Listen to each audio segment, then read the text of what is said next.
Good morning दोस्तों।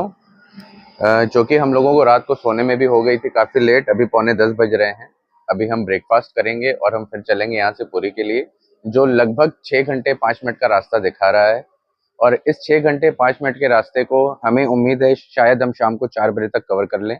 और फिर पुरी में चल के हम कहाँ स्टे करेंगे, क्या बजट रहने वाला है होटल की, क्या लोकेशन होने वाली है, ये हम वहाँ चल के आपको फिर आगे वीडियो में दिखाते हैं।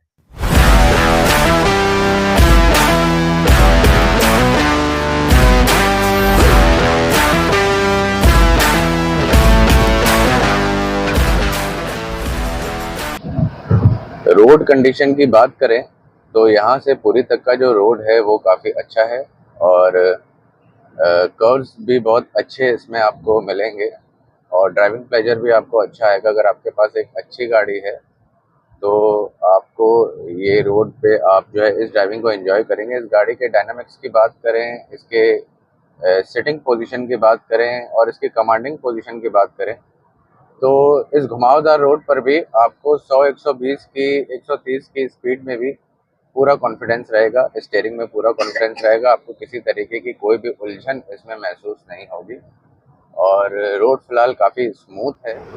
हम जब वाराणसी से निकले तो हम थे NH 19 पे।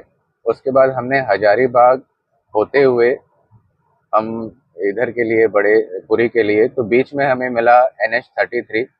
फिर कल जब हमने रात को स्टे जहाँ किया वो था बैरीपाड़ा। बैरीपाड़ा से जब हम निकले पुरी के लिए तो वो था NH 18 और अब हम आ गए हैं स्विच करके NH 16 पर और ये सीधे रास्ता हमें जो है अब पुरी की तरफ ले जाएगा।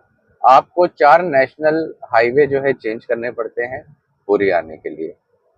अभी हम पहुंचे हैं उड़ीसा के बॉर्डर पे, बालासोर, जिसको उड़ीसा का बॉर्डर कहा जाता है। यहाँ की स्थिति ये है कि पिछले आधे घंटे से हम लोग इसी जाम में फंसे हैं और बहुत बुरा हाल है। वो है नेशनल हाईवे और ये हम थोड़ा सा नीचे उतरे हैं इसलिए कि थोड़ी शायद हमको जगह मिल जाए, बट बहुत बुरी कंडीशन है। आगे पीछे ये बिल्कुल ही जो है आप देख सकते हैं पैक लगा पड़ा है दूर दूर तक। ये बन रहा है रोड, जिस वजह से लगा है इतना लंबा जाम। और ये देखिए पुल बनाने के लिए जो इसका बेस बनाया जा रहा है, ये लोहे के पूरे जाल बिछाए जा रहे हैं। काम तो बहुत अच्छी क्वालिटी का हो रहा है, पर फिलहाल इस वजह से जाम लगा है और शायद और कोई रास्ता नहीं होगा जाने के लिए, इसीलिए इस रास्ते पर बहुत लंबा ट्रैफिक है। अभी तो हम लोग आधे घंटे से फंसे हैं और अभी कितनी देर और फंसना बाकी है ये कह पाना अभी थोड़ा मुश्किल है। पौन घंटे के स्ट्रगल के बाद फाइनली हम वापस चढ़ गए हैं NH 16 में। रास्ता बन रहा है ना, इस रास्ते के बनने की वजह से स्थिति बहुत गड़बड़ है। ये देखिए सामने बालासोर, ये है यहाँ का बॉर्डर, और सामने कटक और उसके बाद फिर भुवनेश्वर और पुरी। फाइनली हम सही रास्ते पर हैं। हम लोग ये जो NH 16 पे चल रहे हैं उड़ीसा के आउटर में, उड़ीसा स्टेट में। रोड देखिए, ये 6 लेन की रोड है, एक तरफ 3 लेन है। अब इस रोड की जो मैक्सिमम स्पीड है ना वो है 60 की स्पीड मैक्सिमम। अगर आप 60 से ऊपर जाते हैं तो यहाँ पर जगह जगह पर कैमरे लगे हुए हैं, आपका चालान कट जाएगा। 6 लेन के रोड पर 60 की स्पीड पर आप कैसे चल पाएंगे? अगर आप 60 की स्पीड पर चलोगे तो आप पुरी कब पहुंचेंगे? ऐसे तो जो टाइम स्पेंड है वो डबल हो जाएगा और अगर आप 60 से स्पीड तेज करते हैं तो आपका चालान कट जाएगा। अब लगभग रह गए हैं 83 किलोमीटर पुरी जाने के लिए। बीच में ये बहुत सुंदर जो है ब्रिज आई है, जो देखने में किसी पंबन ब्रिज से कम नहीं लग रही। काफ़ी लंबी है ये ब्रिज और 2 लेन की ये ब्रिज बनी हुई है। देखने में काफ़ी सुंदर है और नज़ारा भी काफ़ी बढ़िया है, नीचे से नदी बह रही है। अब आगे चलते हैं, देखते हैं पुरी में आपको और क्या सुंदर सुंदर नज़ारे दिखा सकते हैं।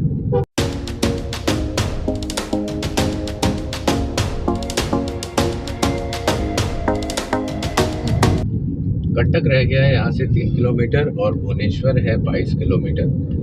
तो अगर आप चाहें तो आप कटक में भी स्टे कर सकते हैं। अगर आपको भुवनेश्वर घूमना हो और पुरी दोनों घूमना हो तो आप भुवनेश्वर में भी रह सकते हैं। ये उसी तरीके से है जैसे लोग हरिद्वार में रह के देहरादून ऋषिकेश और मसूरी घूमते हैं। ये भुवनेश्वर एक सेंटर है। अगर आप यहाँ रहते हैं तो आप कटक, भुवनेश्वर और पुरी तीनों घूम सकते हैं। और अगर आप पुरी भी जाते हैं तो भी बहुत ज़्यादा डिस्टेंस नहीं है आपको भुवनेश्वर मंदिरों के दर्शन करने के लिए। ये है कटक रेलवे स्टेशन। ये ब्रिज उतरते ही आप स्टेशन पहुंच जाएंगे। अगर आप बाई रोड आ रहे हैं तो पहले आपको रेलवे स्टेशन के दर्शन होंगे, उसके बाद अंदर सिटी के दर्शन होंगे। और ये सिटी का हाल सिर्फ जाम ही जाम लगा है हर जगह। हम गुजर रहे हैं भुवनेश्वर से। इंफ्रास्ट्रक्चर यहाँ का काफ़ी डेवलप्ड है, जैसी हमने उम्मीद नहीं की थी। मेरी उम्मीद से भी बहुत ज़्यादा अच्छे यहाँ रोड्स हैं और इंफ्रास्ट्रक्चर भी बहुत अच्छा है। सारी सुविधाएं हैं इस शहर में। अगर आप यहाँ भी रहना चाहते हैं, यहाँ रहना अगर आप चाहें तो ये भी एक अच्छा डिसीजन होगा। यहाँ पर भी आप रह के बहुत सारी जगह हैं जिसको आप एक्सप्लोर कर सकते हैं घूमने के लिए।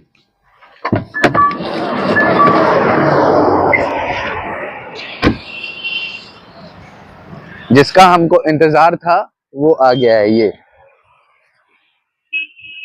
Welcome to Puri.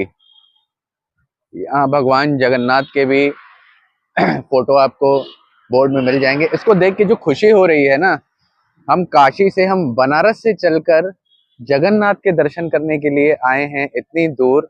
भगवान ने बहुत अच्छे तरीके से हमें रास्ता दिखाया। बहुत तरीके की दिक्कतें भी लग रहा था कि होंगी, पर हुई नहीं। सारी चीजें बहुत स्मूथली हो गई और हम फाइनली पहुंचने वाले हैं जगन्नाथपुरी। अब यहाँ पर रुककर हम थोड़ा सा रिफ्रेशमेंट लेंगे, नारियल पानी पियेंगे। ऑब्वियसली इतना दूर आए हैं, उड़ीसा आए हैं, तो नारियल पानी पीना तो बनता है। हम लोग पुरी आ चुके हैं। ये हम लोग इस समय पुरी के अंदर ही चल रहे हैं। ये पुरी के रोड्स हैं। रोड काफ़ी अच्छे बने हुए हैं, शहर के बनावट अच्छी है, ट्रैफिक कंट्रोल्ड है, ओवर क्राउडेड नहीं है और गाड़ियां भी एक दूसरे से काफ़ी जो है डिस्टेंस के साथ चल रही है। बहुत सारी चीज़ें हैं जो इसमें अच्छी। अब हम चलेंगे अपने होटल और फिर मैं आपको दिखाता हूँ कि हम स्टे कहाँ कर रहे हैं, हमारा स्टे का जो चार्ज है वो कितना लगेगा, एरिया कौन सा है, सारी चीज़ें हम उसमें कवर करेंगे। हमारे भारत का झंडा जहाँ भी दिखता है सुंदरी से। तो हम अपने होटल जा रहे थे, पर होटल जाते हुए मुझे ये मरीन ड्राइव दिखा। मरीन ड्राइव से ये जो बीच का व्यू है ना, बहुत ज़बरदस्त है। बहुत सुंदर शहर है ये।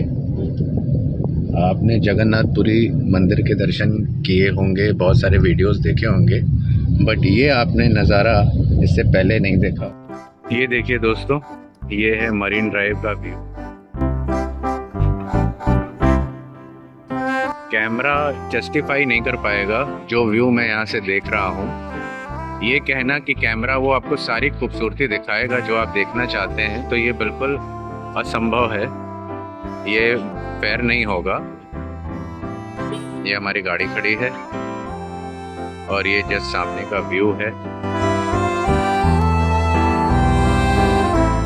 बहुत सुंदर नज़ारे हैं, बहुत खूबसूरत, बहुत ज़्यादा खूबसूरत।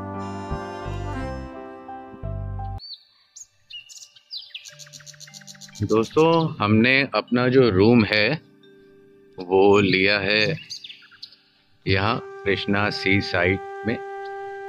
ये बेसिकली होम स्टे है और बहुत अच्छी सोसाइटी है। यहाँ पर सारी सुविधाएं उपलब्ध हैं। यहाँ पर आप रूम ले सकते हैं जो कि बहुत ही रीज़नेबल प्राइस पर आपको मिल जाएगा। मैंने 2 रूम बुक किए हैं जो मुझे 2200 रुपया कॉस्ट कर रहे हैं और इसका जो व्यू है वो बहुत शानदार है। ये बिल्कुल वर्थ है और वैल्यू फॉर मनी है।